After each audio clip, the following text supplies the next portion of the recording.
G'day, Omar Abedi, Principal of Oz Realty Estate Agents. Today's quick tip is for all those vendors out there looking to put their property on the market, and they're thinking they're going to put the property on the market just to test the market or just to try and find out where the property sits in the open market. It's a very bad thing to do for a few reasons. One, if you list a property half-hearted and not sure whether you're selling it or not, then you run the risk of losing energy around your property.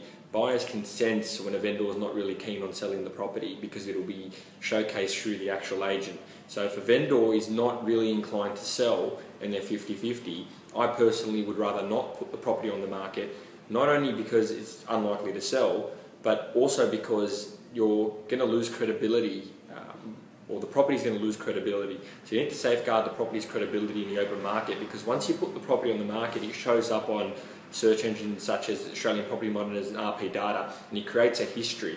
And when a buyer sees a property on the market and then taken off the market and then sees it come back on the market again, when you're actually serious about selling the property, a negative connotation will become fixed to the property.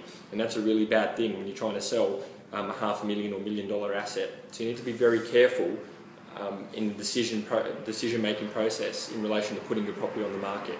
In my view, if you're putting the property on the market for sale, you need to be putting it on the market to sell it. It's as simple as that. Now, of course, you might decide against selling it because the offers don't come in high enough, etc., etc. But ultimately, your mind frame and the agent's mind frame needs to be, we're selling the property, we're going to aggressively market it, and we're going to get the property sold. That will resonate with the buyers. There'll be a higher energy attracted to your property and surrounding your property, and it will result in a higher price. Half-hearted approach will give you a half-hearted result at the end of the day.